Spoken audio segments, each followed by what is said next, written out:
Hello everybody, welcome back. This is Kevin with survivalistboards.com. They were talking about alternative bug out routes. And if you're in the city, you're in a suburb, and there's been some type of event like a nuclear strike or something, highways are clogged and you have to walk out of the urban areas. You want to stay off.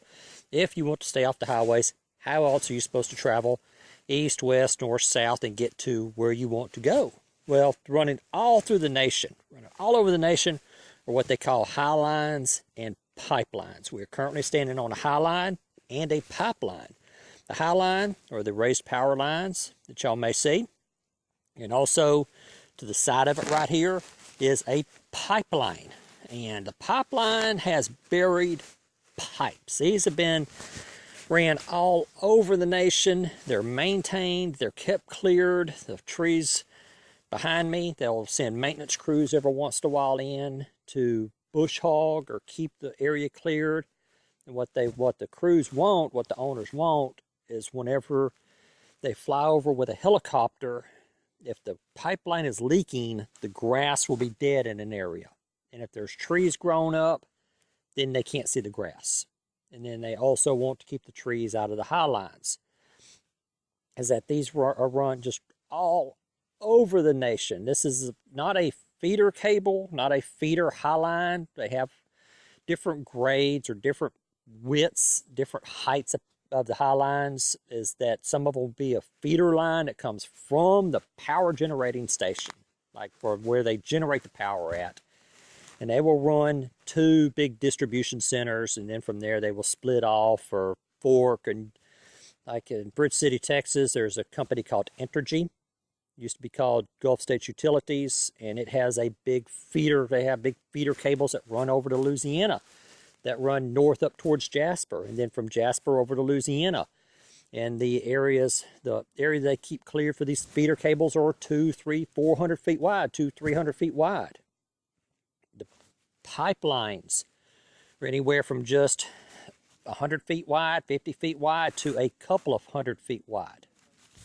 A pipeline is that ever so often there will be like a pump station or a valve inspection station, and then we have posts that say underground pipeline. We are on a old logging road, so we're not trespassing. Utility right away.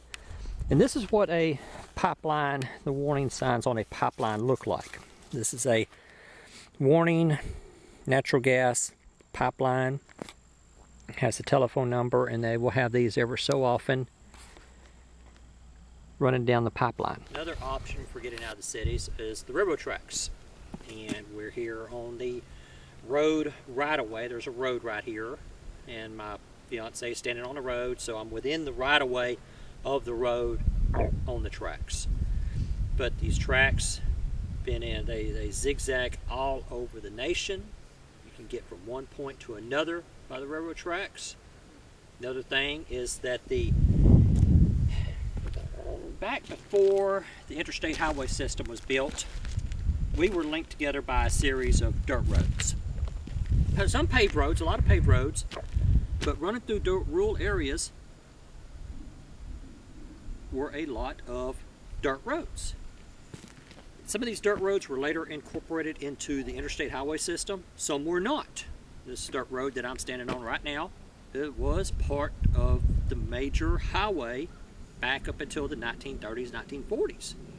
Whenever they put in a highway a few miles from here, people stopped using this road. It is still maintained by the county. And it goes down several miles, winds through the woods, finally ties in with the highway. So there are ways of getting out of the cities. You've got your high lines, your pipelines, your railroads, and your old highway system that still exists, just that a lot of people do not know about it. Well, guys and gals, that's it for now. Let me know what you think. Do you know about high lines and pipelines and railroads in your area? Do you know where they're located at if you need to get from point A to point B? Do you know what railroads or power lines that feed out of urban areas and where they go, so that if the collapse happens, that you could follow these and get out of the urban areas. Have you looked into them? Do you know anything about them? Do you know where they're at in your area?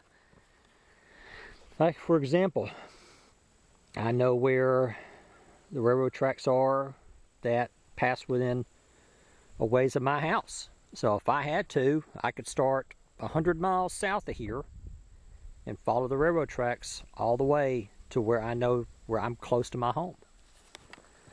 All right, guys and gals, that's it, and I will talk to y'all later.